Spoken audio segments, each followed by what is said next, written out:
Scomparso da ieri sera tra i boschi di Gemona del Friuli, sono ore d'angoscia per un trentenne veneziano che da qualche tempo lavorava in Friuli. Ieri aveva il giorno libero ed è salito sul Chiampon. Colto da malore durante una vacanza in Brasile a perdere la vita un cinquantenne mestrino, noto supporter del Venezia Calcio. Ancora da chiarire alcuni aspetti del decesso, la famiglia vuole verità. Il caso dell'insegnante trevigiano sotto inchiesta per un fitto scambio di messaggi a sfondo sessuale con un'allieva sedicenne. La procura aveva chiesto la sospensione dall'insegnamento ma il tribunale l'ha rigettata. Avevano acquistato abbigliamento e gioielli con una carta di credito smarrita. 3 coppie sono state denunciate dalla polizia a Cortina d'Ampezzo. L'eurodeputato grillino trevigiano David Borrelli nella bufera. La fidanzata è stata assunta come tirocinante da un'altra europarlamentare del movimento. Il caso, sollevato dall'Espresso, scatena la rete e la reazione. Referendum autonomia, la scheda elettorale serve o no? Ieri sera 20:10 lo scontro sulla consultazione è diventato anche un confronto su come presentarsi ai seggi. Seduta agitata del Consiglio Comunale di Padova sul tema del nuovo ospedale, parte dall'opposizione che ha polemicamente abbandonato l'aula. Il nuovo attacco. Buongiorno e ben ritrovati in diretta con la nostra prima edizione, il racconto delle ultime ore. Avete sentito, sono momenti d'angoscia dalla giornata di ieri per cercare di capire che fine abbia fatto un trentenne di origini veneziane. Da tempo lavora a Gemona del Friuli e ieri per la giornata libera aveva scelto di arrampicarsi sul Chiampon. Vediamo le novità. Sono ore d'angoscia per i familiari di un trentenne di Venezia di cui non si hanno più notizie da ieri sera. L'uomo da alcune settimane si era trasferito a Gemona del Friuli per impegni lavorativi. Appassionato di escursioni, il giovane il lunedì non lavora e aveva detto ai colleghi di voler salire sul monte Chiampon. Solitamente veneziano chiamava i familiari che ieri, non sentendono, hanno lanciato l'allarme chiamando i carabinieri di Gemona del Friuli che a loro volta hanno allertato le squadre del soccorso alpino di Udine assieme a quelle della Guardia di Finanza. Sin da ieri sera sono iniziate le ricerche con le torce attraverso i principali sentieri che conducono al Chiampon e al vicino Monte Quarnan attraverso Sella Foredor fino alle 3 del mattino. Le perlustrazioni sono riprese stamani all'alba con rinforzi, in totale una ventina di persone e con l'aiuto dell'elicottero della Protezione Civile e con l'unità cinofila della Guardia di Finanza. Visto che al momento non vi è la certezza che il trentenne si sia recato proprio sul monte Chiampon, i soccorsi stanno coprendo tutta l'area prealpina soprastante Gemona del Friuli. Roberto Bortolucci, cinquantenne, viveva a Mestre da sempre, ma è morto durante una vacanza a Fortaleza in Brasile. I contorni sono tuttora da chiarire. Sembra un malore dopo una cena a base di frutti di mare, ma la famiglia non crede a questa ricostruzione e vuole verità. La telefonata ieri in piena notte, quella che non vorresti ricevere mai. La famiglia è stata avvisata così della morte di Roberto Bartolucci, 50 anni compiuti da nemmeno un mese. Originario di Roma, viveva da sempre a Mestre, a Carpenedo, insieme alla madre Lia. Una morte avvolta nel mistero, la sua, è avvenuta in vacanza in Brasile, a Fortaleza, dopo un improvviso malore. Una banale gastroenterite, accusato dopo aver mangiato dei frutti di mare comprati in un chiosco lungo la spiaggia. Sarebbe dovuto rientrare a Mestre mercoledì prossimo, 25 ottobre. Prima del rientro della salma non è escluso che le autorità locali possano disporne l'autopsia per capire le cause della morte, ma al momento si tratta soltanto di ipotesi. Roberto Bartolucci era molto attivo nel sociale e adorava lo sport con grandi partite di calcetto. Amava il Venezia al punto che la Curva Sud nella prossima partita ha già pensato di dedicargli uno striscione allo Stadio Penza in occasione della partita Venezia-Empoli. Roberto era infatti tra i cuori pulsanti dei colori arancione-verdi e pilastro della curva. Aveva contribuito alla nascita degli Ultras Unione, per 15 anni gruppo leader allo stadio, e con l'Ultras aveva girato l'Italia per sostenere il Venezia. Nonostante la scelta unionistica aveva mantenuto amicizie e buoni rapporti anche con i mestrini. Tutti oggi gli stanno testimoniando con tantissimi post e commenti su Facebook la loro amicizia e il loro affetto. E poi il caso dell'insegnante trevigiano sotto inchiesta per un fitto scambio di messaggi a sfondo sessuale con un'allieva minorenne, 16 anni. La procura aveva chiesto la sospensione dall'insegnamento, ma il tribunale l'ha respinta ritenendo che sia sufficiente l'aspettativa che il docente ha chiesto. È in aspettativa la sospensione dall'insegnamento non è più necessaria. Con questa motivazione il GIP di Treviso, Bruno Casciari, ha respinto la richiesta della Procura di applicare in via cautelativa un'immediata misura nei confronti dell'insegnante cinquantenne indagato con l'ipotesi di reato di atti sessuali per un fitto scambio di messaggi e foto con una studentessa appena sedicenne. Il caso, che si è verificato in un liceo cittadino, ha suscitato grande scalpore. Lo scambio di messaggi è avvenuto nel mese di agosto. Frasi appassionate ma anche foto della ragazzina in biancheria intima e pare anche in atteggiamenti spinti. È stata la madre a notare nel telefono della figlia lo scambio di messaggi e a chiederne conto innanzitutto all'adolescente, poi la decisione di sporgere denuncia alla polizia. Nei giorni scorsi la squadra mobile ha eseguito una perquisizione nell'abitazione dell'insegnante, ponendo sotto sequestro computer e telefono cellulare. Al vaglio c'è la natura del rapporto tra professore e allieva, determinante capire se sia stata un'esplicita richiesta del docente l'invio delle foto o se sia stata un'iniziativa della ragazza. Saputo di essere sotto indagine, il cinquantenne ha scelto di chiedere un periodo di aspettativa e questo lo ha salvato dalla sospensione dall'insegnamento. Da Capogiro coinvolge un finto militare americano ferito e una giovane padovana, sottratti 100.000 euro. Pensava davvero che quell'uomo fosse un militare americano in congedo, ferito, e che gli servissero 100.000 euro per la difficile operazione. Una padovana è stata raggirata da alcune persone conosciute in internet. Il sedicente militare ha chiesto aiuto alla sua amica, conosciuta online, che in 3 occasioni gli ha consegnato denaro per 100.000 euro. Le ha raccontato della guerra, di essere stato ferito in Afghanistan. Doveva essere operato e servivano molti soldi. Dopo aver ricevuto la somma di denaro, però, l'uomo è scomparso e la padovana, capito l'inganno, non è restato altro che affidarsi di un avvocato. Ora andiamo nel Vicentino, c'è in diretta per noi Carlo Inghilleri, perché un pullman di una comitiva è andato a fuoco nella zona di Napoli. Grande paura, i dettagli ce li dà appunto Carlo. Pronto? Carlo? Buongiorno a tutti i telespettatori. Un incendio è scoppiato su un pullman che stava viaggiando sulla tangenziale di Napoli, carico di turisti vicentini. La comitiva era diretta verso Ischia. Le fiamme hanno interessato la porzione posteriore del bus, ma fortunatamente non hanno provocato feriti e nemmeno, a quanto pare, danni ai bagagli dei passeggeri, che nonostante i comprensibili momenti di grande spavento sono riusciti a scendere dal veicolo poco prima che sul posto arrivassero i mezzi dei vigili del fuoco, che hanno subito messo sotto controllo la situazione. Quando i passeggeri seduti sui sedili dell'ultima fila hanno visto le fiamme uscire dal motore sul retro del veicolo e arrivare fino al vetro posteriore del pullman, certo la paura deve essere stata tanta, ed è stato solo grazie alla prontezza di riflessi dei turisti nel dare l'allarme assieme al sangue freddo dell'autista che l'incidente non si è trasformato in una tragedia. Direi che per il momento da Vicenza è tutto, restituisco la linea allo studio.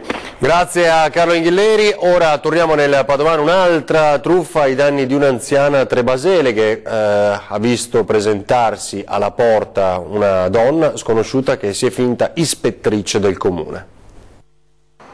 Si è presentata l'anziana come ispettrice della sicurezza, ha detto di essere stata mandata dai parenti per metterla in guardia perché nella notte c'erano stati 11 furti in zona. Con questo stratagemma una pensionata residente nella frazione di Fossalta, Trebasele, che è stata raggirata e derubata. La falsa ispettrice è entrata in casa dopo aver dimostrato di conoscere tutti i nomi dei figli dell'anziana e fingendo di parlare con uno di loro al telefono. Ha convinto poi la pensionata a chiudersi in casa mentre lei razziava il garage dove erano nascosti alcuni gioielli, ricordo del marito. La truffa è stata scoperta dal figlio solo in tarda serata.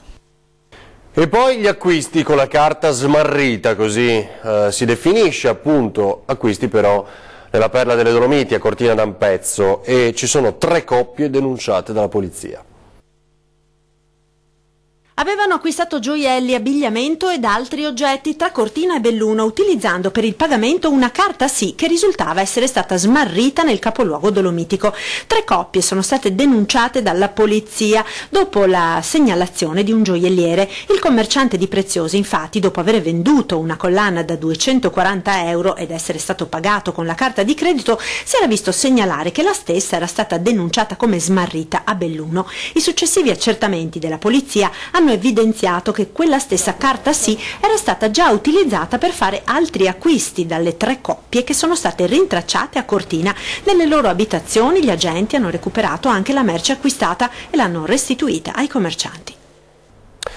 L'eurodeputato trevigiano David Borrelli, primo consigliere comunale 5 Stelle d'Italia, lo ricorderete, è nella bufera nelle ultime ore. La fidanzata è stata assunta come tirocinante da un'altra europarlamentare del movimento, caso sollevato dall'Espresso nelle scorse ore che ora scatena anche la rete. La fidanzata dell'eurodeputato trevigiano del Movimento 5 Stelle, David Borrelli, assunta da un'altra grillina come tirocinante al Parlamento europeo, e in rete si accende la polemica. La fidanzata di Borrelli, un'altra veneta, Maria Angela Riva, è stata chiamata a lavorare dall'eurodeputata campana Isabella Dinolfi. A svelare il caso il settimanale L'Espresso, per il quale non si tratterebbe affatto di una banale coincidenza, ma di un effetto della casta. Borrelli dal canto suo si smarca: non l'ho certo assunta io, dice, sottolineando come la fidanzata sia stata chiamata a svolgere il tirocinio per le sue competenze. Chi si azzardi a sostenere che dietro ci siano delle pressioni da parte mia se ne assumerà la responsabilità, aggiunge, passando dalla difesa al contrattacco. Ogni europarlamentare ha a disposizione un fondo di 24.164 euro al mese per pagare il proprio staff. Tra le figure previste anche quella della tirocinante a cui affidare uno stage retribuito. E Riva, professionista freelance, esperta di pubbliche relazioni e critica d'arte, è uno dei 10 collaboratori della campana Dinolfi, membro del gruppo di cui Borrelli era presidente fino a gennaio. Sui social il legame tra lei e Borrelli viene ampiamente criticato alla luce dell'incarico, anche perché lo stesso rappresentante del Movimento 5 Stelle in passato non mancò di giudicare eticamente discutibile un'analoga vicenda che investì il grillino trevigiano Alessandro Gnocchi, poi uscito dal movimento. Referendum, ultimi giorni prima del voto di domenica. Tommaso Stoppa a Palazzo Balbi per noi in questo momento, ha appena incontrato il Presidente. Che novità ci sono, Tommaso? Sì, il Presidente ha iniziato da pochi minuti il suo consueto punto stampa proprio per fare il punto definitivo a una manciata di voti una manciata di giorni dal voto referendario. Ha diffuso quelli che sono i numeri di questa consultazione: oltre 4 milioni e mezzo di schede, oltre 4 milioni e mezzo di ricevute. Le ricevute sono quelle che verranno date agli elettori e che il governatore ha appena mostrato in anteprima ai giornalisti. Ci saranno poi 5.200 sezioni, quindi 5.200 urne, e ci saranno anche 46 sezioni ospedaliere. Il Presidente ha rivelato che voterà alle 7 di mattina nel suo seggio di San Vendemiano. Ha detto: sarò al seggio anche un quarto d'ora, 20 minuti prima, perché mi piacerebbe essere il primo a votare. È ritornato anche sulle polemiche, sulle accuse che ci sono state in questi giorni di aver abbassato l'asticella, e ha ribadito che lui non ha fissato mai nessun tipo di asticella, ma che l'unica asticella è quella prevista dal quorum. Ecco, Tommaso, questo costringerà i giornalisti quindi alle 6:15 a essere là per seguirlo, bene, durante le operazioni di voto. Ma della tessera elettorale ha parlato, perché poi è una polemica che si è innescata nelle ultime ore, in particolar modo poi anche a 20:10 ieri, cioè bisogna portarla o no, o basta il documento di identità? La tessera elettorale serve, ha spiegato il Presidente, unicamente per sapere in quale seggio votare, ma non ha assolutamente nessuna validità, non è fondamentale portarla, serve soltanto a vedere in che seggio votare. Bene, ok, altre novità quindi a partire dalle 18:30, grazie a Tommaso Stoppa in diretta da Palazzo Balbi. Vediamo appunto quello che poi è stato il dibattito ieri sera a 20:10 proprio sul nodo della tessera elettorale. C'è anche da dire che non serve la scheda elettorale, come invece stanno tra le pubblicità ingannevoli, come si sta dicendo. La scheda elettorale in realtà identifica solo il seggio, ma non verrà timbrata e non serve presentarla. Ma serve non serve presentarla. No, ho chiesto stamattina alla prefetto Laura Lega, non serve assolutamente presentare la scheda elettorale. Questa è una delle infarciture negative. Propaganda pura di questo referendum. Perché? Perché non è valido ai fini del voto. Certo, però questo ci consente di evitare che qualcuno vada a votare nei più posti. Diciamo l'intesa presa dalla Regione con la Prefettura è quella che si va a votare con la scheda, ma che la scheda non verrà timbrata. Elettorale che non è con la scheda, ma la scheda non verrà timbrata. C'è scritto guarda, è un referendum come tutti gli altri, ha una piena validità. la tua persona, ma non apprezzo quando per riuscire a portare a casa un risultato dici cose non vere. Ma tu dici cose non vere? No, cerchiamo di capire questo dato. Allora, aspetta, si va perché a è importante. votare senza scheda elettorale, assolutamente. Io invito ad andare a votare con la scheda. Ma sì, ma se uno vuole portarsi via la scheda elettorale che quando va a passeggiare nei campi può farlo. È un'altra propaganda di chi non vuole. No, vedi che è un'altra propaganda di chi ha piacere che le cose non vadano bene, poi si presenta lì uno senza scheda e dicono no, tu non voti. Può votare tranquillamente. E poi avete sentito in diretta dalla via voce di Tommaso Stoppa che su questo ha intervistato il governatore Luca Zaia. Cosa bisogna fare? Seduta agitata del Consiglio Comunale di Padova ieri sul tema del nuovo ospedale, parte dell'opposizione ha polemicamente abbandonato l'aula. Urla e polemiche tra i consiglieri, fischi e contestazioni dal pubblico, burattini di Pinocchio branditi da alcuni esponenti di minoranza e sequestrati dagli agenti di polizia locale e infine la polemica uscita dall'aula di parte dell'opposizione dopo che la maggioranza aveva bocciato l'inversione degli ordini del giorno, vale a dire lo spostamento al primo posto della richiesta di convocazione di un consiglio comunale ad hoc dedicato al nuovo ospedale, inversione che sembrava promessa da Giordani, ma anche qui il dibattito è aperto, sicuramente smentita dal voto della sua maggioranza.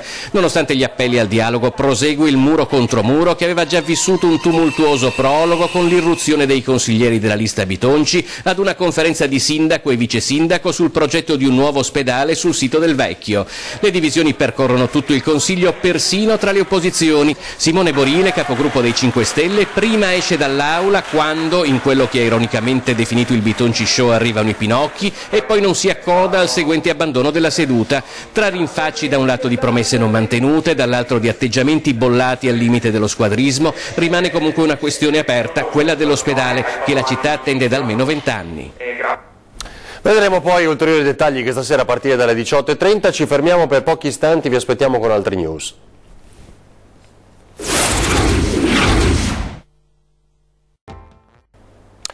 Antena 3, la nostra prima edizione, torniamo in diretta ai microfoni di Antena 3, parla ancora una volta Remo Serragiotto in merito all'inchiesta che lo riguarda su Ca della Robinia e rilancia le accuse.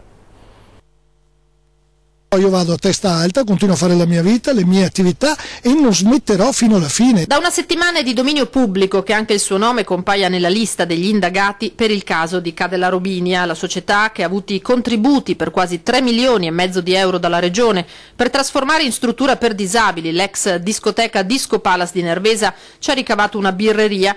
Truffa e corruzione, reati contestati a vario titolo ai 9 sotto inchiesta, in un ambito particolarmente delicato, quello del sociale. Da qui l'ondata di indignazione che ha investito l'europarlamentare di Forza Italia, che respinge categoricamente l'accusa di aver avuto un ruolo nella mala gestione di quei fondi. Questa è una bugia grande come una casa. La mia direzione ha aperto un bando che ho portato 2 volte in consiglio, cioè che ha fatto tutto l'iter e poi qualcuno ha vinto e chi ha distorto i soldi non sono io. È quella persona che ha presentato un progetto, che ha preso i soldi, poi ha fatto un'altra cosa. Serragiotto ribadisce di avere la coscienza a posto e di essere pronto al processo. E semmai la presidente di Ca della Robinia, Bruna Milanese, aggiunge a dover rispondere della fine di quei soldi. Io aspetto il giudizio serenamente del primo grado e spero di essere assolto direttamente in primo grado perché non ho fatto nulla, ma poi c'è un secondo grado, ci sono i miei diritti come tutti i cittadini, io faccio politica, ho avuto migliaia di telefonate, di messaggini di solidarietà, tutti quelli che mi conoscono dicono cose impossibili, non è che se una è matta e fa delle cose strane ci deve rimettere chi ha fatto il bando. Parole pesanti, quelle di Remo Serragiotto, l'europarlamentare. Ora torniamo al tema sicurezza invece a Venezia, in particolar modo in terraferma. Dopo i 70 agenti di polizia locale assunti durante l'estate, ora un nuovo bando per altri 50. 50 nuovi vigili in arrivo dopo i 70 assunti dal Comune di Venezia durante l'estate. Il nuovo bando è in via di definizione e porterebbe a 120 il totale dei rinforzi da dedicare al contrasto al degrado del centro storico e alla lotta alla microcriminalità nei quartieri più degradati della terraferma. Saranno impiegati in coordinamento con gli agenti della questura in interventi mirati, sfruttando l'orario notturno anche per agire in terraferma contro chi durante il giorno crea problemi nella città storica, ma è difficile da bloccare in mezzo alla folla senza far nascere un parapiglia. L'obiettivo, ha spiegato il sindaco Luigi Brugnaro, è invertire la tendenza anche in termini di fama della città, che negli scorsi anni è diventata meta prediletta di delinquenti che la consideravano particolarmente aperta e tollerante all'illegalità. Se invece passa un messaggio di tolleranza zero, sostiene il primo cittadino, i criminali tenderanno a preferire luoghi meno ostili per le loro attività. Torniamo adesso a Padova per un'opera che la città attendeva da decenni, il sottopasso nella zona di Montà.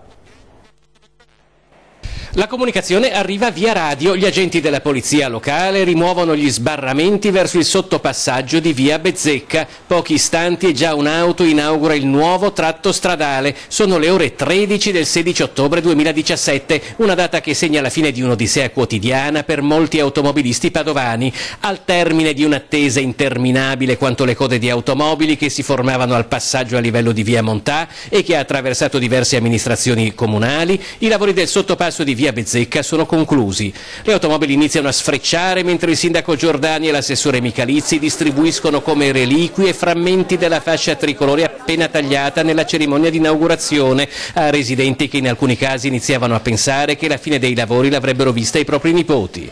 È giusto ricordare che siamo partiti nel 2001 con la convenzione tra Regione e Comune di Padova e Ferrovie dello Stato. RFI ha pagato il grosso dell'opera, ma è arrivato un contributo anche dalla Regione e qualcosa ha fatto anche il Comune. La lunga gestazione dell'opera è ricordata da Giordani, che ringrazia chi quei lavori li ha iniziati, e testimoniata dalla folta rappresentanza di amministratori, ora tra i banchi dell'opposizione, presenti alla cerimonia di inaugurazione, ma i lavori della nuova viabilità non sono terminati. L'opera a vederla è colossale, ma è ancora più colossale se si pensa che è collegata all'altro sottopasso che è quasi addirittura d'arrivo. Entro il mese di novembre verrà consegnato anche quello. Quello consentirà ai residenti della zona, soprattutto di via Cagni, di poter sottopassare le rotaie tra via Bezzecca e via Montà. Ora vi ricordo gli ospiti delle nostre trasmissioni, tra pochi minuti c'è Ore 13, si parlerà insieme a Francesca Bozza di nascite, del percorso di una donna da quando scopre di essere incinta dopo il parto, del riconoscimento di ospedale amico dei bambini assegnato al nosocomio all'Angelo di Mestre. Ospiti in studio saranno Tiziano Maggino, primario di ostetricia all'ospedale dell'Angelo, Paola Cavicchioli, responsabile di patologia neonatale all'ospedale dell'Angelo, e Loredana Cosmo, responsabile del progetto Ospedale Amico dei Bambini.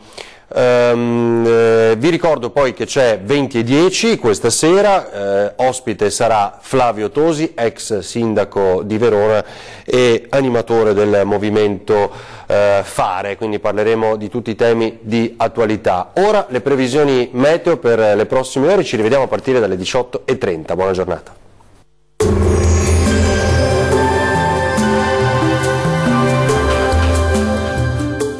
Termoidraulica Susin. Se compri una caldaia, in omaggio il condizionatore. Termoidraulica Susin a 0 branco. Alta pressione e tempo asciutto, sia pure con presenza di nebbie mattutine e di qualche nube sparsa. Nel dettaglio sul Veneto addensamenti sui rilievi, ma contesto generale di ampio soleggiamento.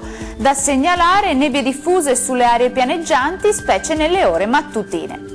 Diamo uno sguardo alle temperature, le massime saranno comprese tra i 20 e i 23 gradi, valori minimi sui 9-12 gradi circa.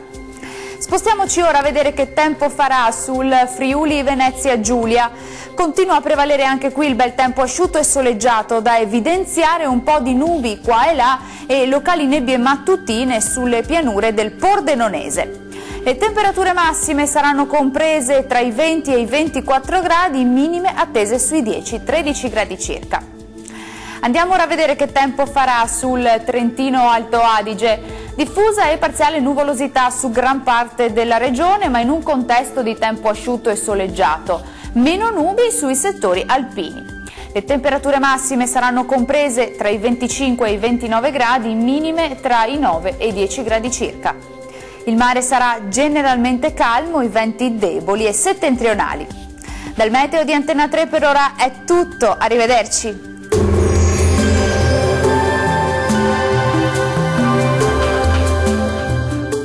Termoidraulica Susin. Se compri una caldaia, in omaggio il condizionatore. Termoidraulica Susin a 0 branco.